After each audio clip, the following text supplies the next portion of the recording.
First of all, let me introduce myself. Myself Sai Chaitanya Jadhav. This year in UPSC 2024, I have secured all India rank 68. So this was my sixth attempt, and I have an experience of 5 mains and 3 civil service interview. And last year I got selected into Indian Forest Service, which I got rank 131 and got Andhra Pradesh cadre. So first of all, I would like to extend my gratitude to UPSCTIME platform, which has provided me an opportunity to speak about my strategy to the upcoming aspirants who are going to write the examination for the mains as well as the next year prelims as well. So I have some of the questions which the common aspirants face. So let me first answer all the questions, then I will answer those questions which is being posted in the comment section. So let me speak about my journey. So I started my journey in 2019. I gave my first attempt in 2019 and I failed in my first attempt, which I didn't able to clear the prelims examination. While in my second attempt I cleared the prelims, but I failed to clear mains as well. In my third attempt I went till the interview, but I missed my finalist by around 20 marks. In my fourth attempt also I went till the interview and I missed by around 10 marks in my finalist.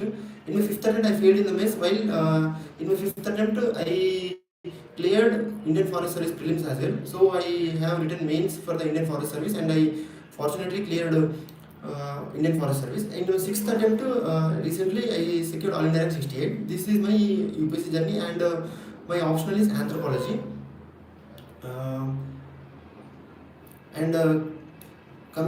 Coming to the question that who should I give my success credit to my success? Actually, I would like to extend my gratitude to my parents, my friends, as well as all those help which I took from online as well as offline in order to get the rank in the examination.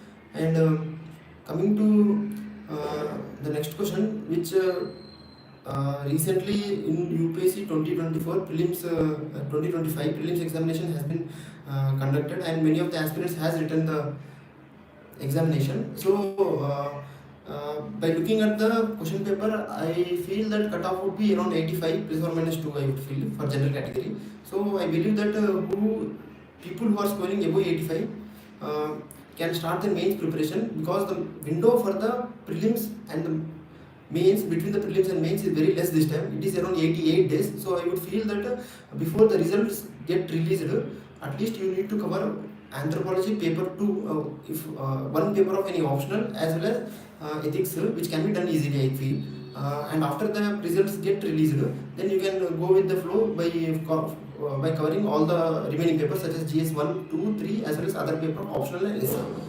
So this is with regards to the decent prelims. And people who are giving the next prelims, what I feel is that this is not the time to think about the prelims, because it is around 1 year when we are going to write the next prelims. So meanwhile we need to cover all those important aspects of the mains before starting the examination. I mean strategy of the prelims, preparation of the prelims, I feel, because in order to clear UPSC, the mains plays a very key role. And if you don't prepare mains beforehand by preparing the prelims, so I would feel that it is very much waste of the time, because not only clearing prelim but clearing the mains is very important. So I would feel that allot at least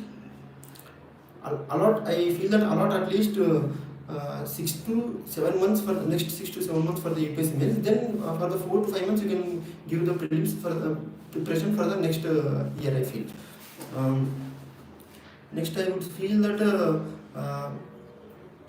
so with regards to the mains, there are, as you know, there are around 9 papers in the mains examination, which 2 papers are qualifying papers, which is the language, regional language, as well as English, while the other papers include essay, GS 1, 2, 3, 4 and 2 optional.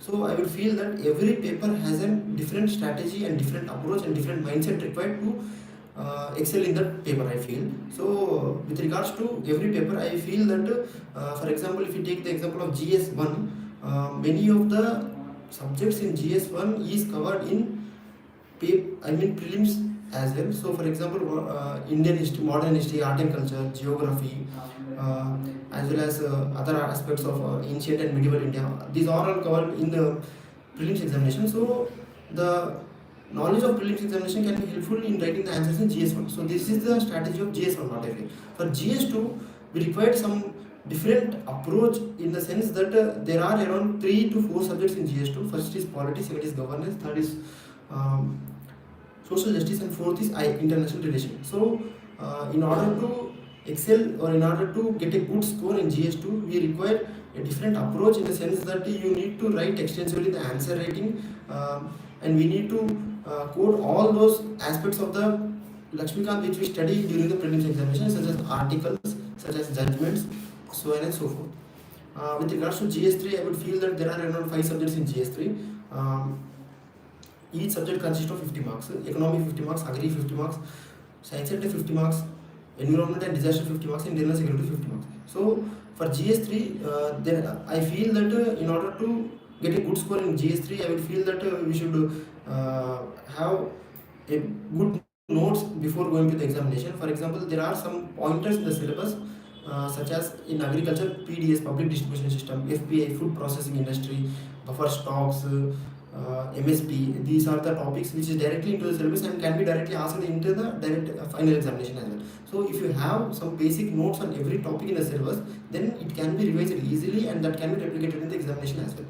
For GS4, it is a completely different paper, because I feel that GS4 is a paper which tests your ethical aspects of an individual. So we can quote many of our personal examples in the GS4 which will be rewarding, I feel. Along with that, GS4 requires some ethical keywords, as well as there are around 120 marks of the GS4 consist of case studies, which they will provide us a real life situation where we need to solve the case and provide a better way forward. So the approach for the GS4 is quite different from the approach for the GS1, 2, 3 as well. For optional paper 1 and paper 2, my optional is anthropology.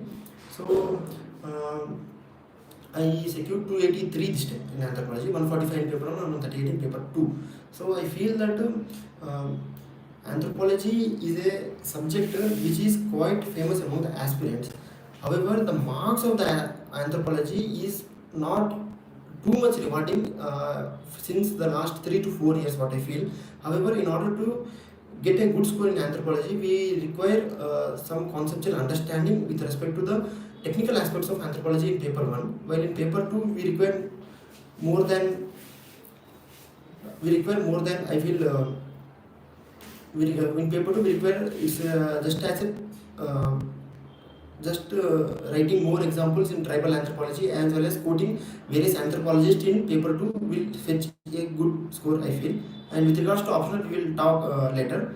So let me answer the questions first. Then with regards to the freshers aspirants, they will be confused with regards to what optional subjects should be chosen. So I feel that during my first year of preparation, I choose the anthropology because many of the toppers has been choosing the anthropology as an optional. During 2017 and 2018, first ranker, second ranker both got anthropology. With anthropology, they got the good rank. So I felt that anthropology can be a breakthrough in my preparation in order to get a good rank. However, I feel that this is not the strategy, this is not the approach in order to take anthropology or any other optional as your optional. I feel that before choosing the optional, better read previous year questions. Second, go through the syllabus of the optional subject. Thirdly, what I feel is that whether you are able to understand, whether you are able to cover the syllabus as well as previous year question, yes or no. So these 3 to 4 parameters can be consulted by choosing the optional, and also apart from this, whether those optional has better resources in the market, it is easily available or not, and also mentors are available or not. These are some of the factors which can be considered while choosing the optional subject, what I feel. Next question. With regards to my optional strategy, what I feel is that anthropology requires an extensive reading of some of the core references books, such as one is Emmer and Emmer, second is Nadim Hasnain, Indian Anthropology and Tribal Anthropology, third is Peanut or BM Das for Physical Anthropology, and For sociocultural anthropology, we can consult, we can read Ember and Ember, or else In Search of Ourselves by N.K. Ved. So these are the basic books which need to be read before going in depth for the anthropology.